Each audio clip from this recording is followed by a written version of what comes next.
Bonjour chers paroissiens, voici l'évangile du vendredi 6 novembre et sa méditation. Évangile de Jésus-Christ selon saint Luc. Gloire à toi Seigneur. En ce temps-là, Jésus disait à ses disciples, un homme riche avait un gérant qui lui fut dénoncé comme dilapidant ses biens. Il le convoqua et lui dit, qu'est-ce que j'apprends à ton sujet ? Rends-moi les comptes de ta gestion, car tu ne peux plus être mon gérant. Le gérant se dit en lui-même, que vais-je faire, puisque mon maître me retire la gestion? Travailler la terre? Je n'en ai pas la force. Mendier? J'aurai honte. Je sais ce que je vais faire, pour qu'une fois renvoyé de ma gérance, des gens m'accueillent chez eux. Il fit alors venir un par un ceux qui avaient des dettes envers son maître. Il demanda au premier, « Combien dois-tu à mon maître ?» Il répondit, « 100 barils d'huile. » Le gérant lui dit, « Voici ton reçu, vite, assieds-toi et écris 50. » Puis il demanda à un autre, « Et toi, combien dois-tu » Il répondit, « 100 sacs de blé. » Le gérant lui dit, « Voici ton reçu, écris 80. » Le maître fit l'éloge de ce gérant malhonnête, car il avait agi avec habileté. En effet, les fils de ce monde sont plus habiles entre eux que les fils de la lumière. Acclamons la parole de Dieu. Louange à toi, Seigneur Jésus. Saint Luc, frères et sœurs, est encore une fois le seul à nous rapporter la parabole que nous venons d'entendre. Un homme riche avait un gérant. Devant Dieu, nous ne sommes pas des propriétaires, nous sommes des gérants, des intendants. Tout ce que j'ai, mes biens, mes qualités, mes richesses intellectuelles et morales, mes facultés affectives, ma valeur spirituelle, il m'en sera demandé compte. Je ne suis que le gérant de tout cela, je n'ai pas le droit de gaspiller les dons de Dieu, j'aurai à rendre compte des richesses que j'aurai développées. Le gérant pensa, mais que vais-je faire? Il s'agit d'assurer l'avenir. Il s'agit de penser à notre avenir éternel. Ce gérant malhonnête, le maître fit son éloge. Cela ne manque pas d'humour. C'est malhonnête, mais c'est plein d'esprit et d'habileté. Voici que Jésus, le Messie des pauvres, laisse entrevoir vis-à-vis des richesses un grand dédain, un ironique dédain qui va jusqu'à féliciter l'intendant malhonnête d'en user si astucieusement. C'est pour Jésus une manière paradoxale de nous répéter « Vendez ce que vous possédez et donnez-le aux pauvres, faites-vous des bourses inusables, un trésor inépuisable dans les cieux. » Les fils de ce monde sont plus habiles.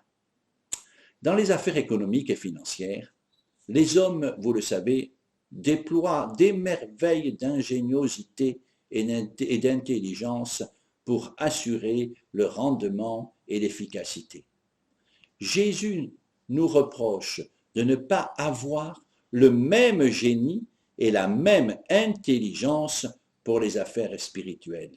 Le royaume de Dieu ne doit pas être voué à la bêtise et à la paresse, car il est vraiment illusoire de croire que nous sommes sortis de la crise financière avec cette pandémie que nous subissons et que tout va pouvoir continuer comme avant. Nous savons très bien que la dette énorme de notre pays devra un jour être résorbée. Vivre à crédit finit toujours par se payer. Est-ce que nous mettons toutes nos qualités humaines au service du royaume?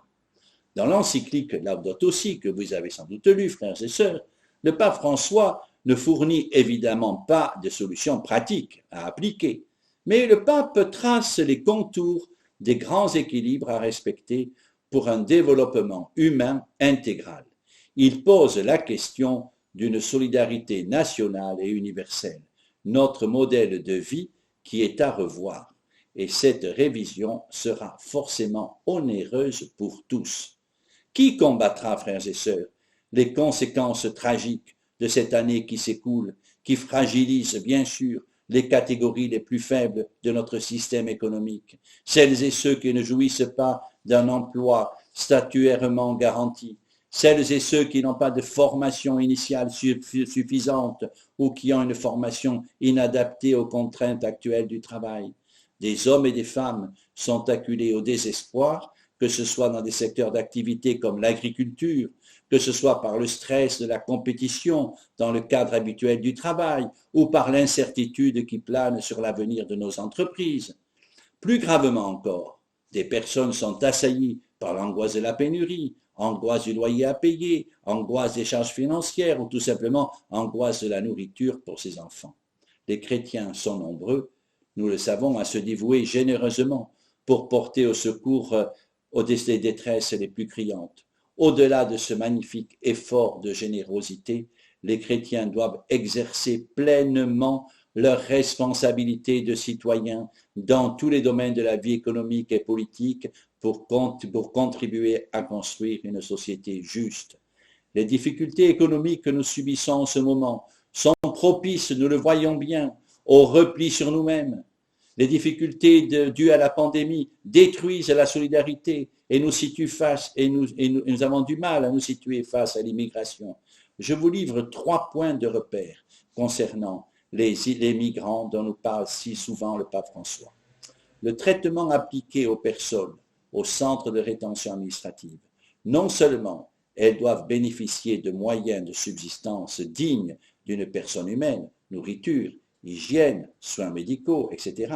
Mais encore, ces personnes doivent pouvoir accéder normalement aux informations nécessaires à leur défense. Deuxième point, le fait d'être en situation irrégulière ne fait pas perdre ses droits élémentaires à quelque personne que ce soit.